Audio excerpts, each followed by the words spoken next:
دنیا کے اندر یہ ایران اسلامی ملک جو ہے اس ظلم کے خلاف کھڑا ہوا. اس نے یہ نہیں دیکھا کہ یہ شیعوں کے خلاف ظلم ہو رہا ہے یا سنیوں کے خلاف ظلم ہو رہا ہے, اس نے یہ دیکھا کہ مسلمانوں کے خلاف ظلم ہو رہا ہے.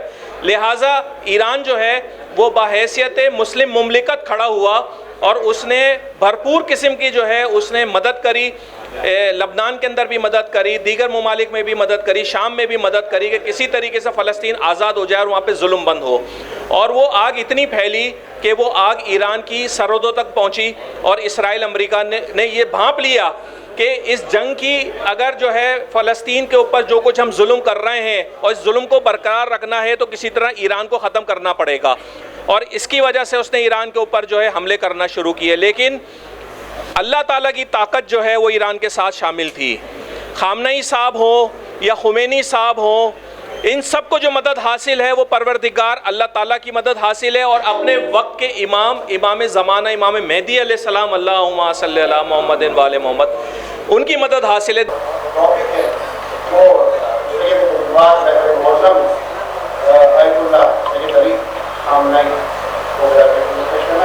میں بس یہاں پہ انتہائی اختصار کے ساتھ کہوں گا کہ دنیا کا واحد غیرت مند رہنما,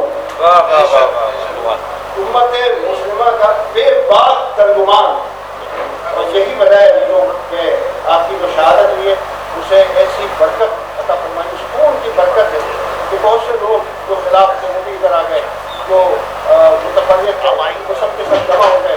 عجیب, یعنی میں آپ سے عرض کروں, میں ایسی بات میں کبھی بھی ایسی بات نہیں کرتا کہ نہیں یہ بات یہاں ہے, میں عرض کر رہا ہوں کہ آپ جانتے ہیں کہ فلسطین میں ایک بھی شیعہ نہیں تھا. مجھے معلوم ہے کہ کتنی ریتوں میں یہ بات اقتدار نے کہی, شروع سے کہتا رہا ہوں کہ ایک بھی شیعہ نہیں رہتا وہاں پہ, کوئی شیعہ نہیں رہتا, شیعہ رہتے لبنان میں. لیکن جب بھی کبھی فلسطین میں بہت بڑا لبنان اور ایران جو ہے سیسا بنائی ہوئی دیوار کی طرح کر کے سامنے آتا ہے. جی ناظرین, میرے ساتھ موجود ہیں گرینڈ لائنس کے چیئرمین اسلم خان صاحب. آئیے پوچھتا ہوں کیا کہیں گے آج اس تقریر کے بارے میں. السلام علیکم. اعوذ باللہ من الشیطان الرجیم, بسم اللہ الرحمن الرحیم. اللہ تعالیٰ کے بابرکت نام سے درود نبی پاک صلی اللہ علیہ وسلم پر. آج کا پروگرام ایک ایسی ہستی کے لیے منعقد کیا گیا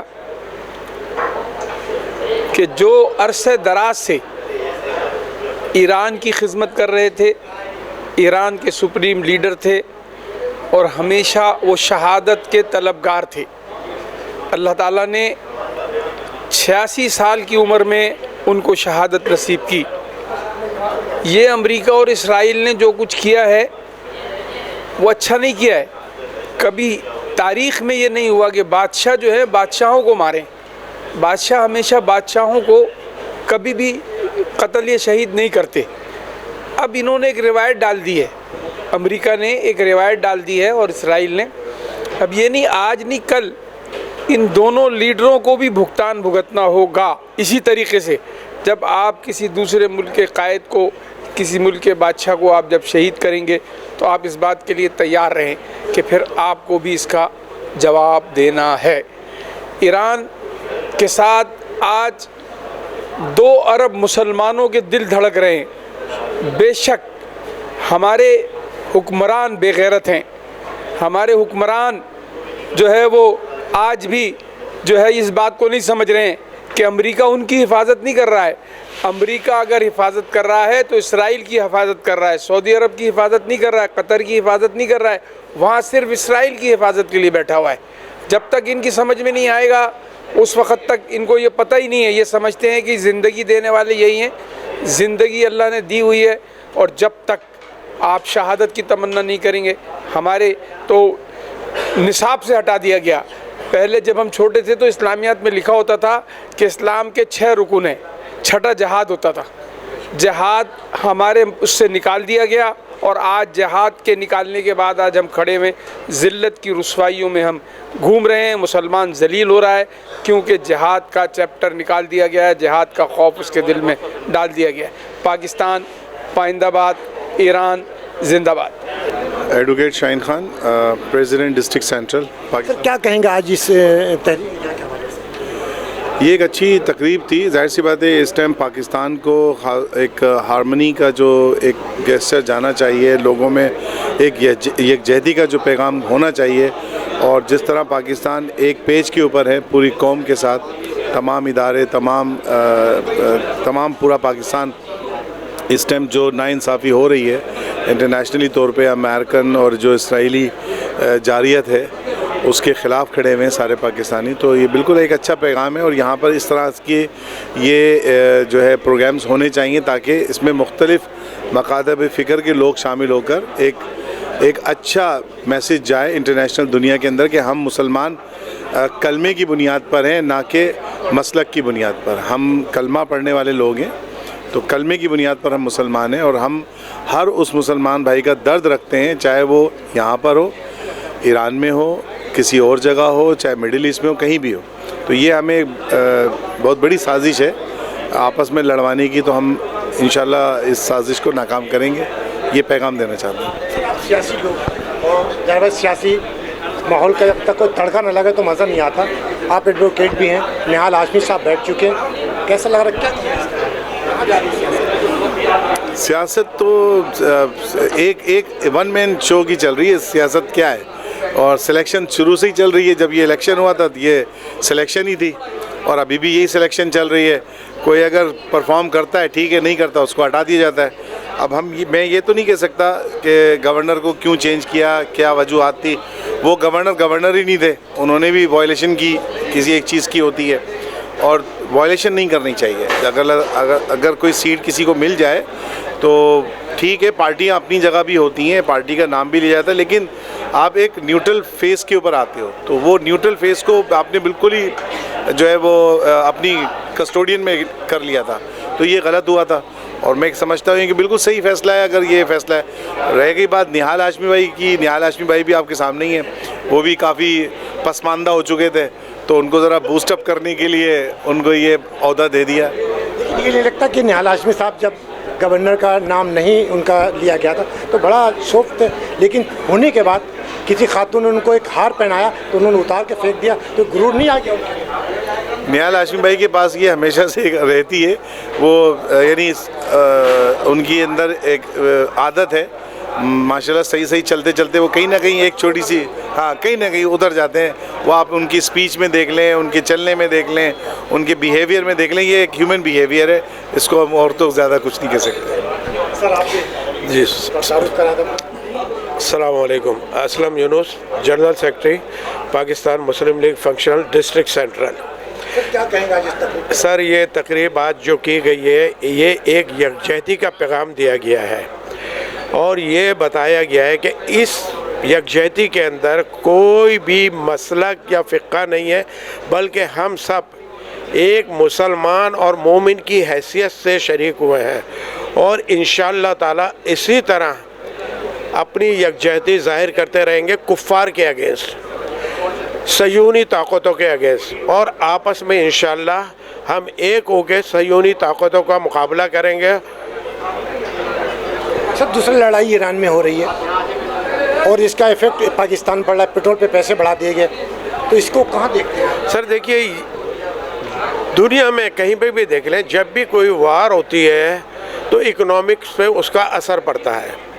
اچھا اب دیکھیے ہم یہاں پہ گورنمنٹ کی پالیسیز کو کریٹیسائز کرنے کے لیے نہیں بیٹھے ہیں.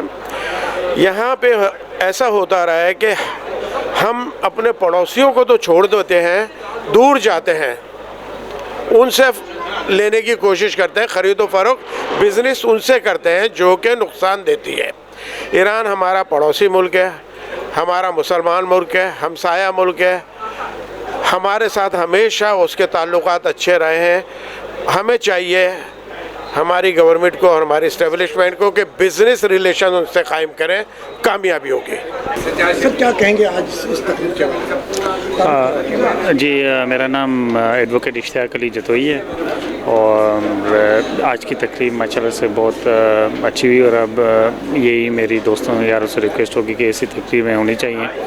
یہ جو خمینی صاحب تھے یہ اپنا دنیا کے جو بھی مسلمان ممالک ہیں ان کی امت کے جو یہ بہت بڑے لیڈر تھے, اور ان کو یاد کیا جائے اور ان کی جو قربانی ہے اور بہادری ہے یہ کیسے آگے جو ہماری جنریشنس آ رہی ہیں ان کو بھی ہمیں یہ میسج آگے پھیلانا چاہیے. اور انہوں نے ایک بہت بڑا ایک مسلم خطے میں پیغام دیا ہے. اور اس سچویشن میں جہاں پہ سپر پاورز جو دنیا کی اس وقت لڑ رہی ہیں ایک ایسے ملک سے جو پچھلے 40-50 سال سے اس کو جو ہے بند رکھا گیا, اس پہ اللیگل سیکشنز لگائے گئے, وہ اپنا پروڈکٹ بیچ نہیں سکتے تھے, وہ کہیں سے کچھ امپورٹ نہیں کر سکتے تھے, ٹیکنالوجی سے اس کو محروم رکھا گیا.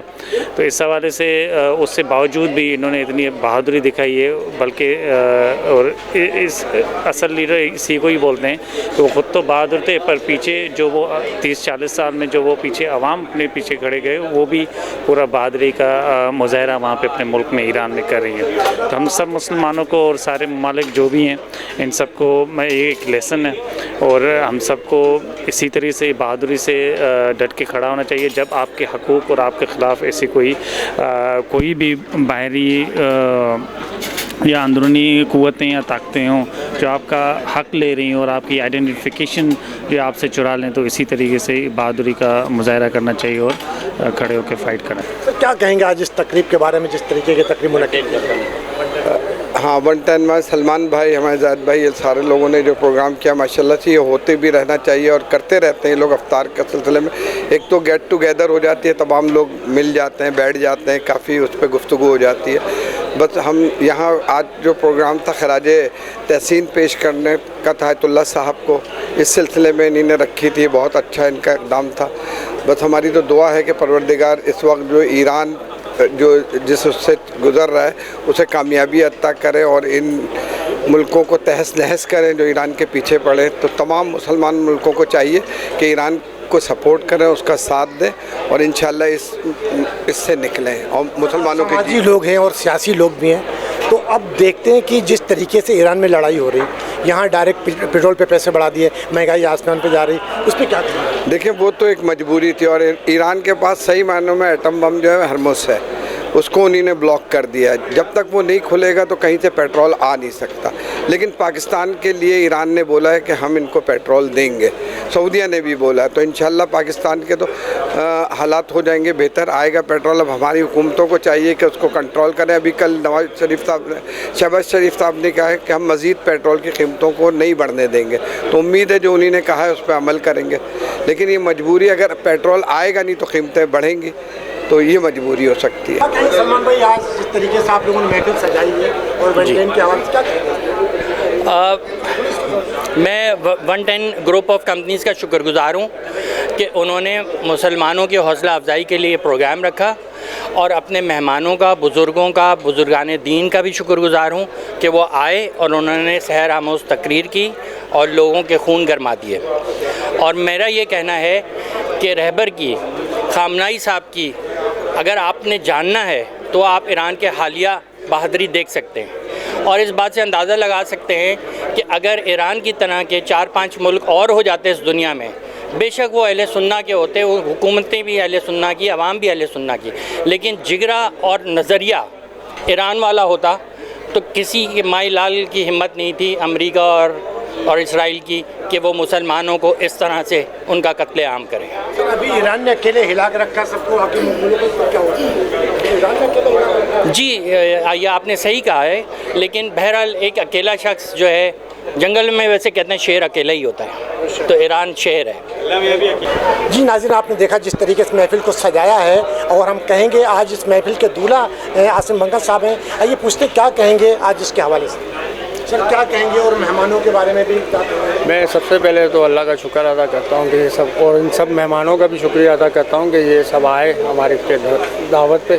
اور دوسرا کہ یہ آیت اللہ خامنائی صاحب کے حوالے سے جو بھی جارحیت امریکہ نے اور اسرائیل نے مل کے کی ہے, یہ ان کی تعزیتی تقریب دی, اور ان سب مہمانوں کا بہت شکریہ جو بھی یہاں آئے حاضری دی. جی ناظرین, آپ نے دیکھا کہ جس طریقے سے تمام مہمان گرامی یہاں پہ آئے, اور ہر کسی نے کہا سید علی خامنئی کی جو زندگی کے بارے میں اگر معلوم کرنا ہے تو کتابیں پڑھیں اور ان کی شخصیت کو پہچانیں. اور جس طریقے سے امریکہ کی یہودیوں کو انہوں نے چھکے چھڑا دیے ہیں, آج وہ گھٹنے ٹیکنے پہ مجبور ہیں اکیلے ایران نے. اگر ایران کا اسی طریقے سے بہت سے ملک دوسرے اگر ساتھ دیں تو ہم یہودیوں کی اینٹ سے اینٹ پہ جا سکتے ہیں.